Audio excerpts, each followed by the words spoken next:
I asked artificial intelligence to draw me the Statue of Liberty from Budapest, but it told me unless I get a premium subscription, I can only download it with this pixelated version. If you go now back and read Luther's 95 Theses, you will be struck by how boring and uninteresting they are for the modern writer. It's because he didn't take writing classes from you, that's all. The promise of AI that it will give us the solution to climate change, to all the wicked problems we face, to the polycrisis, whatever, it's a false promise. That's not what it really is about. You know, back in my day, students didn't used to use ChatGPT for their seminar papers. Back in my day, we used to just simply plagiarize from our peers. That was a different time. So we were promised singularity, which is the computers becoming more intelligent than us. What we get is crapularity, which is humans becoming as stupid as the computer.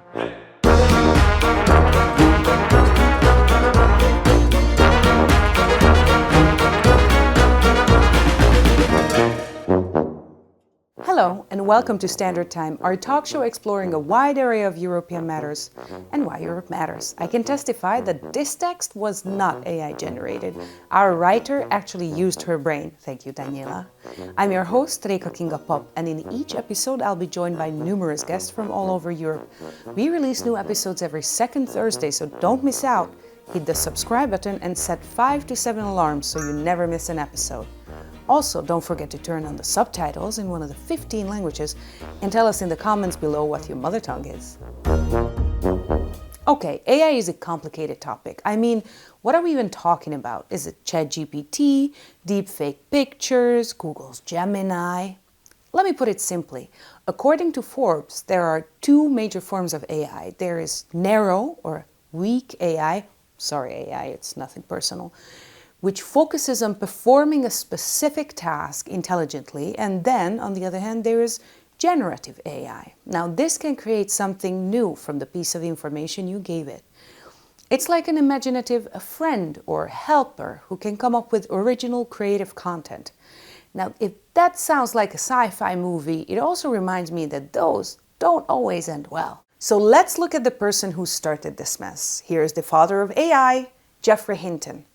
In an interview on the CBS program 60 Minutes, Hinton made some stark comments about AI, including a statement that humanity doesn't really know what it's doing.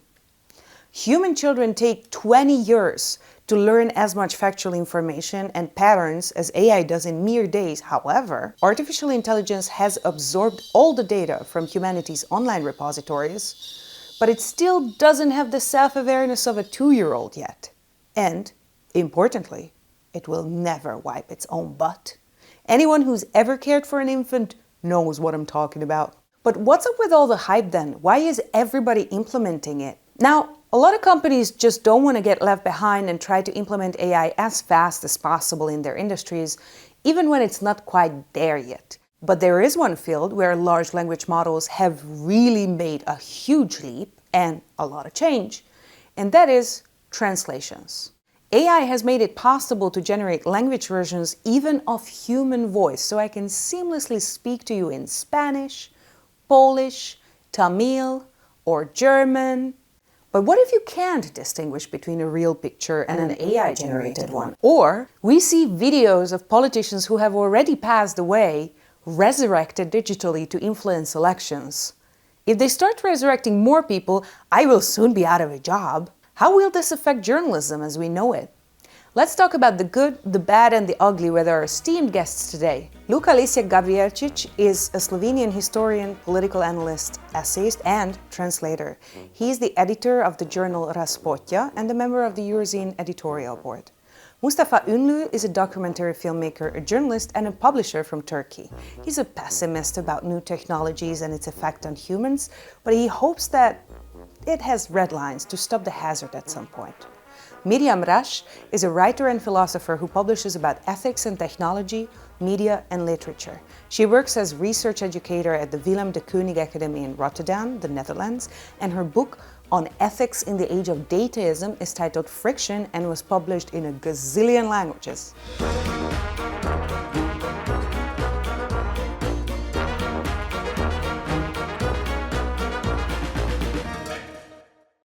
Very welcome, all of you, Miriam and gentlemen. And I want to start with Miriam because your fabulous book, Friction, published in a gazillion languages by now, including my very useful Hungarian mother tongue. In there, you lay out a very strong vision, sort of like a moral analysis of what direction we're heading in, and you have strong criticisms towards the visionaries of this field. Can you tell us about Friction and your understanding of automated decisions? Yes, thank you. Thank you for having me. I just wanted to start with stating the obvious, perhaps, which is technology is never neutral, and AI is not a neutral tool. So how AI came about is, of course, by churning, digesting huge archives that make up the language model that is behind, if we're talking about the language AI. And these are the archives of all our collective works published on the internet. And that already tells you a little bit of, where the tool comes from, what it does, how it was conceived, and what it is put on earth for. And I think one of the interesting things, for example, is that in these archives of generative language AI, it's made up of news mediums, journalism, but also of Reddit posts, of Wikipedia, of like our collective shit posting over the years. And all of these inputs are treated as equal. It's also important to think about how the reader is gonna deal with the output. So there can be a lot of output using AI, but is the reader gonna discern it? Is the reader gonna care? What is an interesting point is that there's a lot of talk about using AI as a tool. Obviously, in journalism, we don't want AI to take over the role of the journalist, but maybe it can be a helpful tool. So first, it's not a neutral tool, but second, I think that the technology that is offered to us is not meant to be, in many cases, a tool. It's meant to take over. So if you want to use AI to reach your readers or to cater to their needs or whatever, it's good to remember that, for example, where we see AI being used as in ChatGPT, that is not meant to help you reach the reader. It's meant to keep the reader within the confines of ChatGPT, or even Google, which is turning from a search engine into like an answering engine. So you don't search on Google anymore, but you ask a question and get the answer, which is conceived, used all the information that we produced on the internet. But it's not meant to direct traffic towards the sources. It's a source in itself. Yeah, so when you say that, we always have to think about what we want to accomplish with our writing, with our publishing.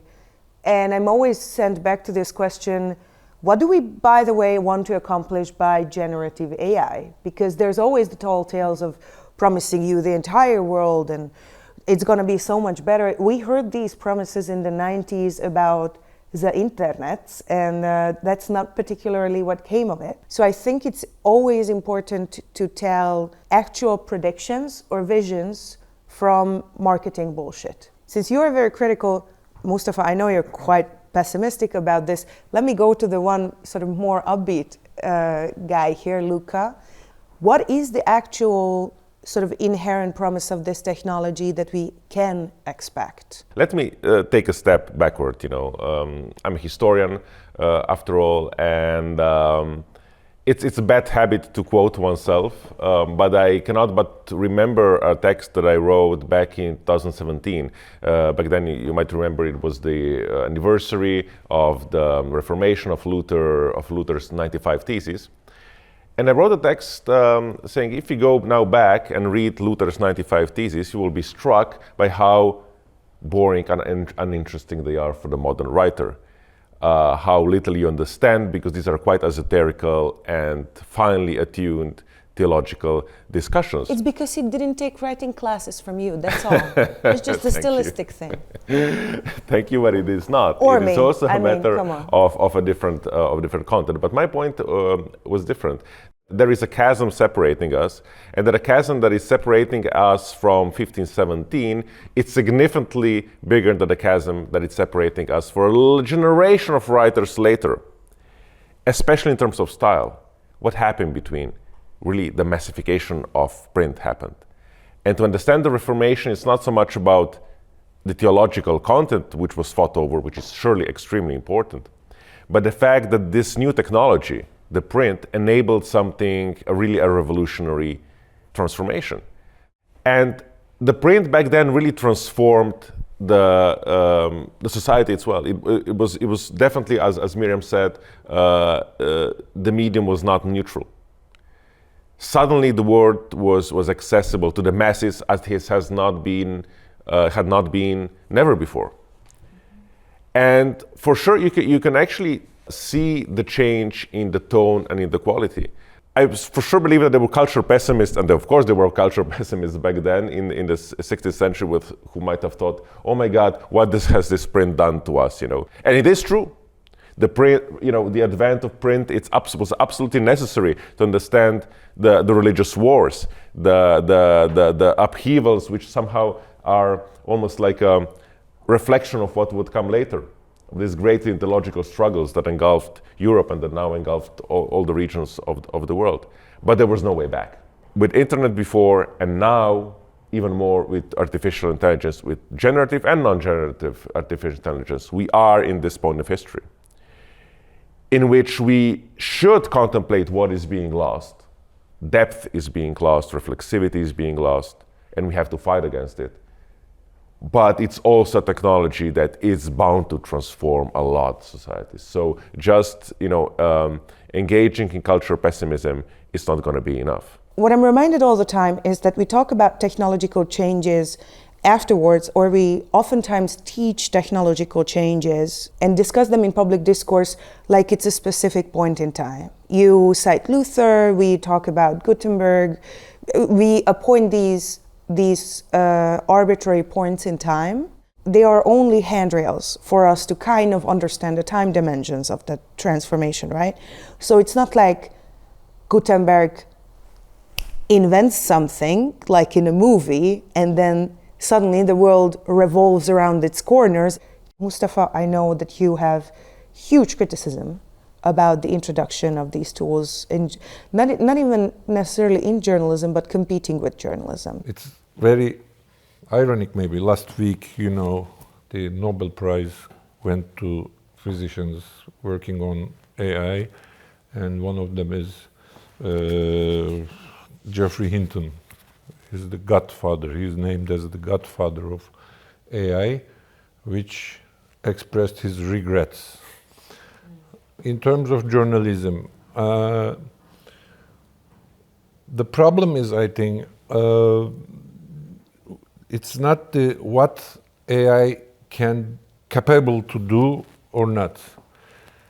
The problem is, are we going to be satisfied with that? Yes. Its capabilities.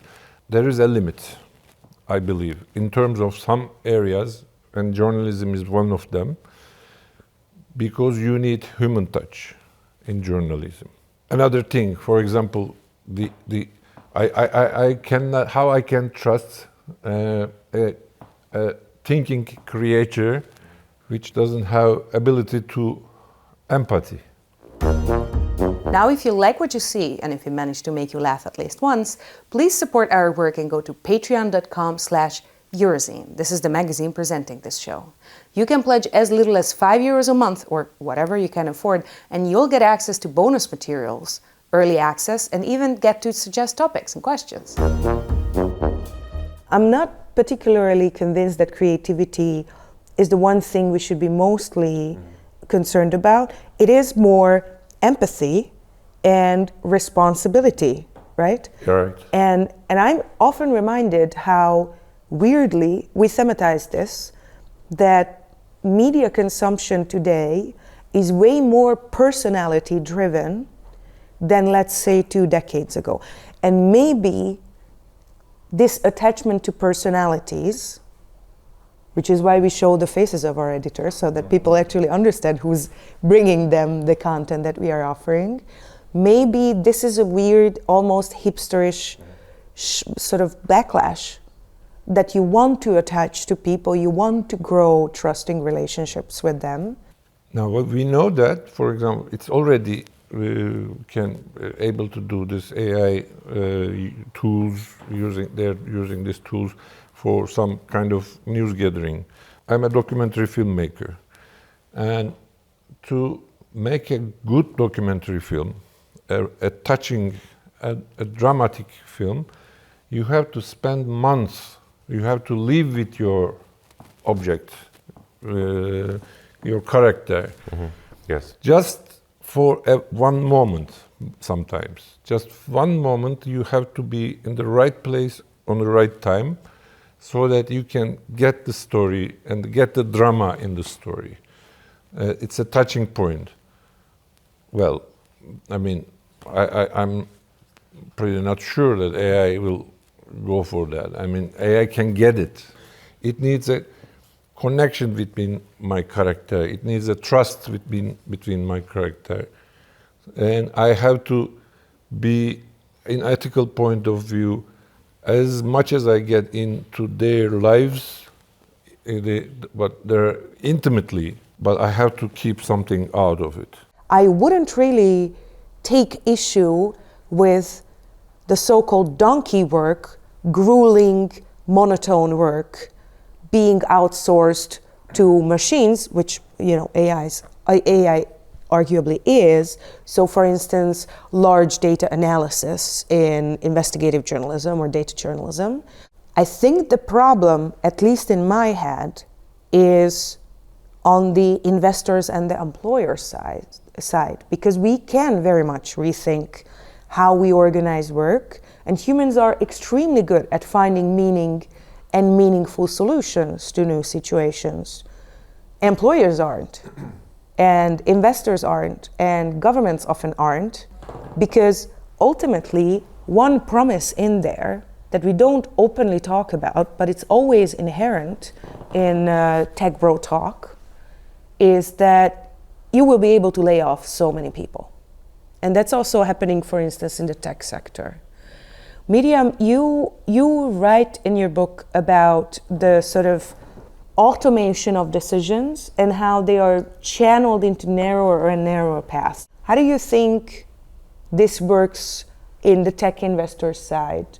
And what do you think we could expect in terms of how work transforms? The AI also is not neutral because it's a business model, right? It's conceived by tech companies that are themselves financed in a certain way with angel investors and stuff like this. I mean, there's huge money going around in the whole AI business, while it's not giving back, I think, as much as is promised.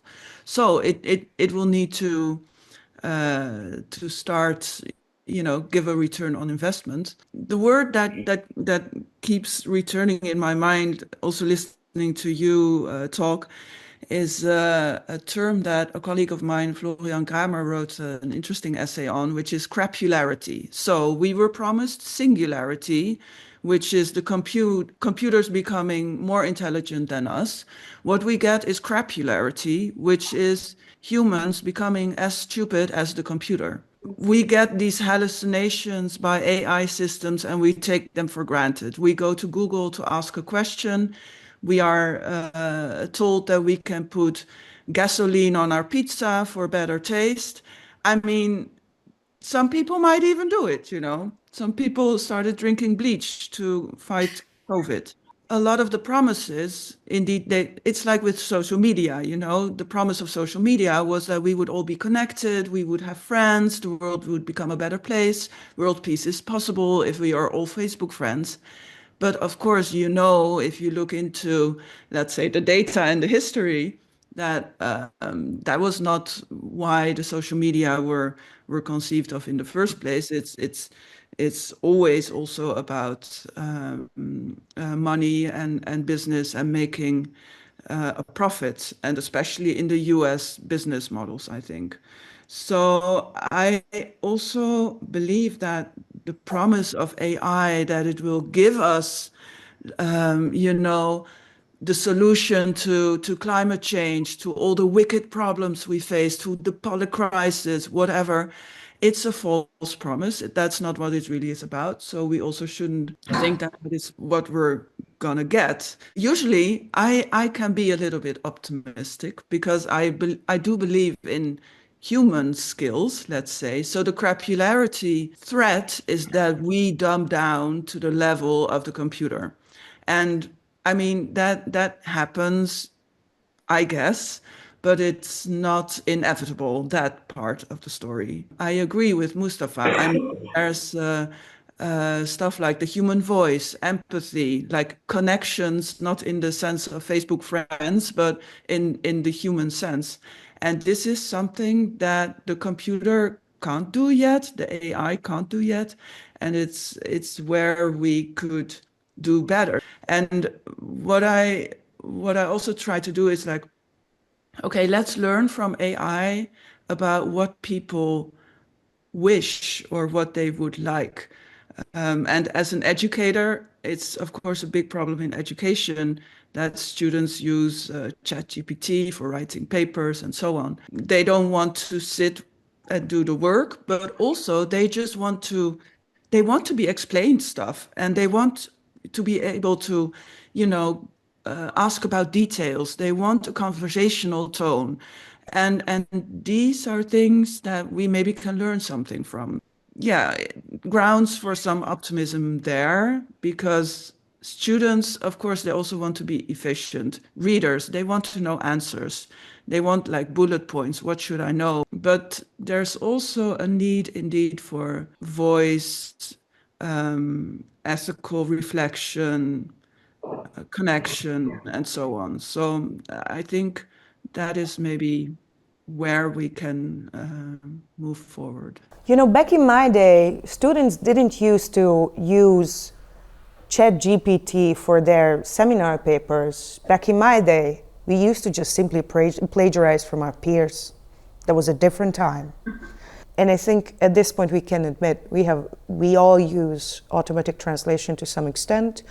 The subtitles of this show are partially automatically translated into 15 languages. And in some of those are supervised and edited by professional translators. Luka, you guys at Razpotja, especially working across so many languages, you were early adopters. Can you tell us about your experience we're talking quality publishing, so we're not talking crap translation just thrown there. Well, I have to correct you a bit. I think that we still by far rely on human translators. Although my experience as an editor with this non-generative AI, this new generation of translators, which have transcended and they're much better than the good old Google Translate, is that it's true, it's very good, but I think that it's as good as it gets. I know that it's always difficult, always like very tricky with technology to say something like that, because we always say, this is it, we cannot improve, and then we always find that it can do something that we did not expect. These new tools of automatic translation, of artificial machine translations, are very good, but they're as good as average translators. Yeah. And I don't think they can reach the level of a good translator. They do help the editors. In the old days, we would ask a student, can you Czech, for example, can you translate this text from Czech? And we would not have anybody else, and then we would have to go through, edit, see what, it's all Slavic languages. That's what we used to call a raw translation, that then is sort of supervised and edited. Exactly. Yes. So in any case, it still needs to go through editing. And what AI can do, it's like to cut through this intermediate phase. Hey, if you like thoughtful conversations with smart people, check out the podcast Talk Eastern Europe with our partners and friends at the journal New Eastern Europe. They talk about everything regional, politics and culture and more, with fantastic interviews. So we highly recommend them. Talk Eastern Europe. And now back to the program. What language does, and especially generational language, but not only generational language, subcultures as well, is that once styles and meanings get established, language, as creativity usually, starts to play around it and find different ways because it's a living thing. And stylistically, you want to be inventive and you want to signal your position. These are the kinds of, I think, stylistic nuances that you understand even if you don't understand the concept, because you feel it. You grow up with this, you go through this as a kid and sort of, you know, especially in puberty. But you won't feel it if you don't have that kind of frame of reference. What Luka said remind me something. Once in television, there's a dubbed American movie on air, and there was a scene that a woman and man, woman asked, "Would you like whiskey on the rocks?" And the man says, "Okay, let's go to rocks to drink whiskey." So, I mean, this is. I mean, it also needs some life experience, of course. This translator probably never drinks whiskey, so I mean, this is something like that. Actually, but allow me. This is something that AI can easily translate. But could the AI make this sort of joke? You know, maybe. But I think there is still like then. There is a meta level, you know. Then you can joke on it. Then you can include it in many layers of double entendre, and this is something that is, I think, specifically human. It's a good news for editors. It's a good news for good translators. But there is the catch, and this is, I think, the danger, that many of the text will be translated by artificial intelligence. Will be good enough, but will be lazy, bad translations. And we are back to something that Miriam pointed out, and we haven't talked about it enough, the economic aspect, that it will be simply cheaper to produce something which is good enough. Mm-hmm.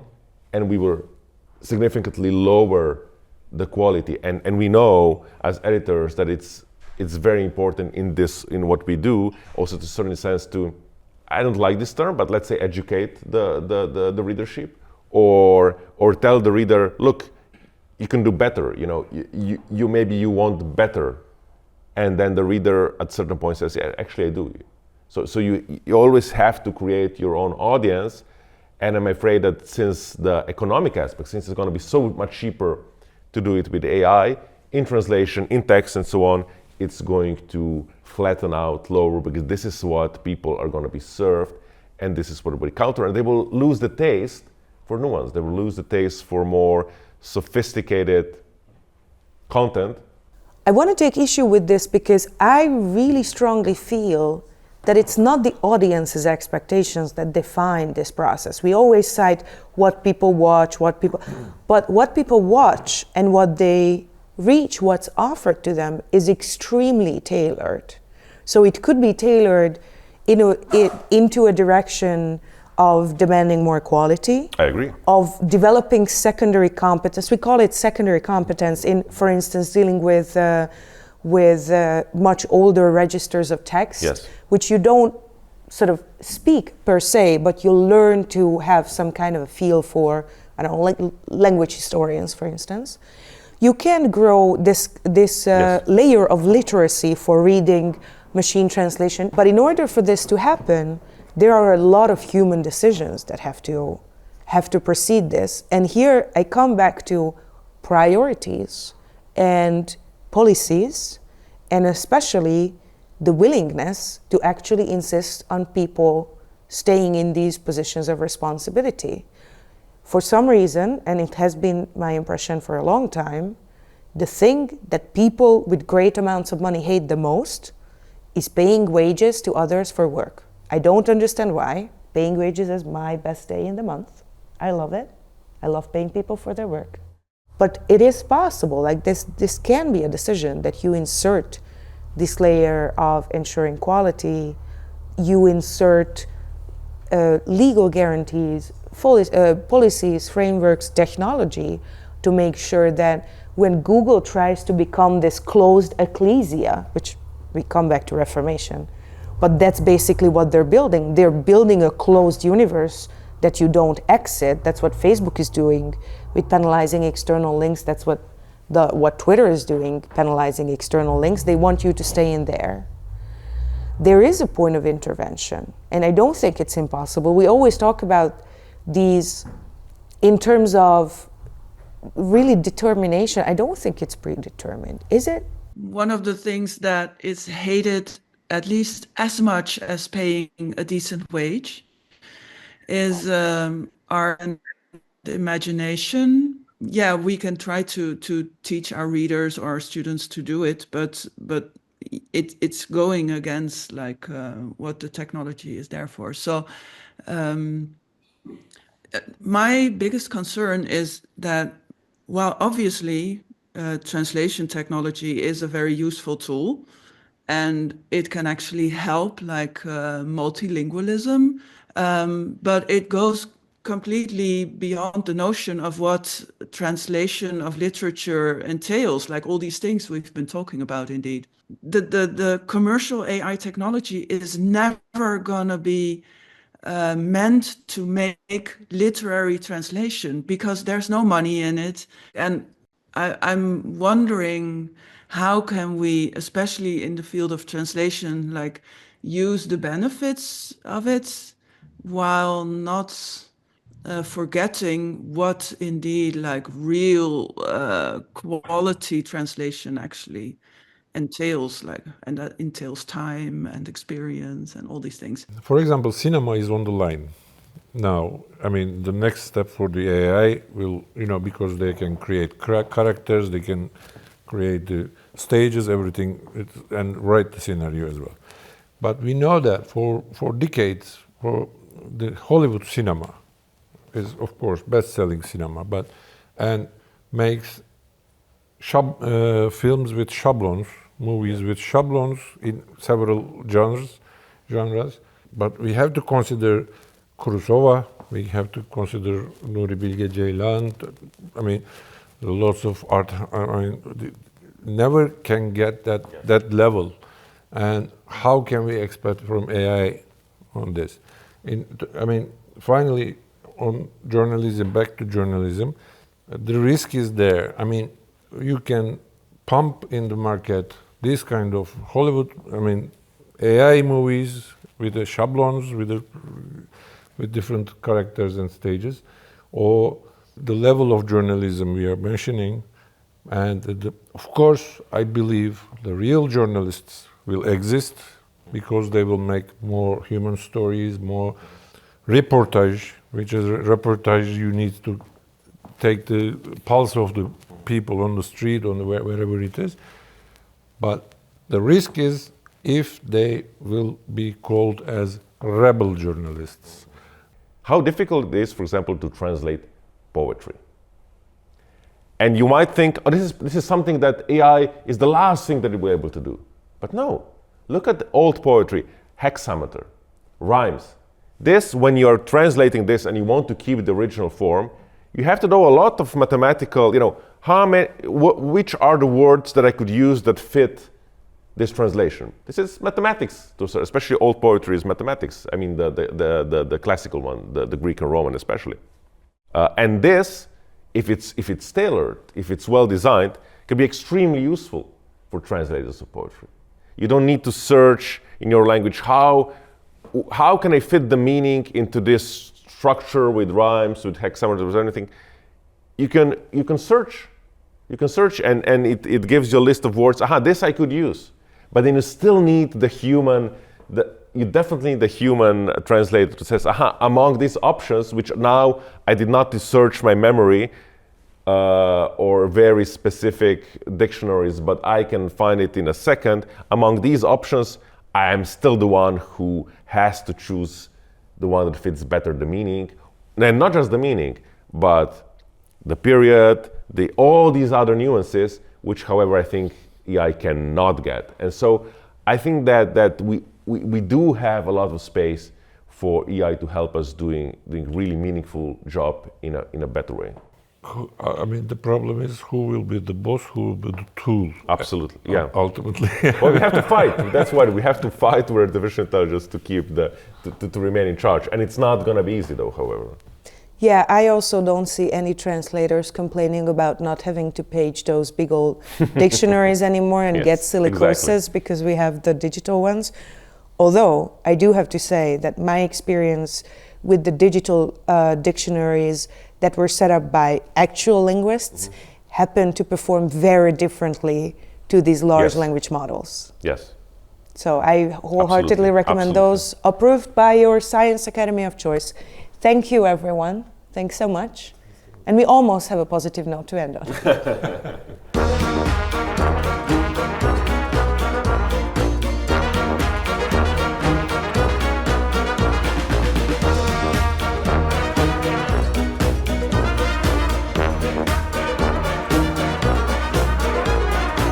Now we want to know, what do you think about resurrecting politicians who have passed away?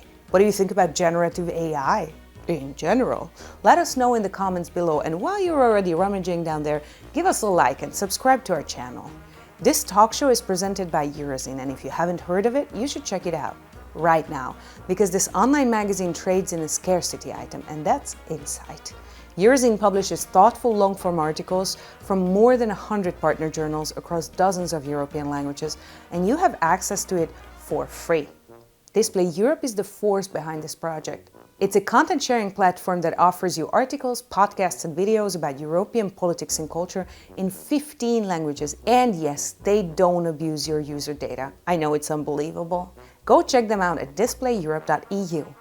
This program is co-funded by the Creative Europe program of the European Union and the European Cultural Foundation. Importantly, the views and opinions expressed here are those of the speakers and authors only, and they do not necessarily reflect those of the European Union or the European Education and Culture Executive Agency. Neither the European Union nor the EACA can be held responsible for them. Not that we would mind them taking advice from us.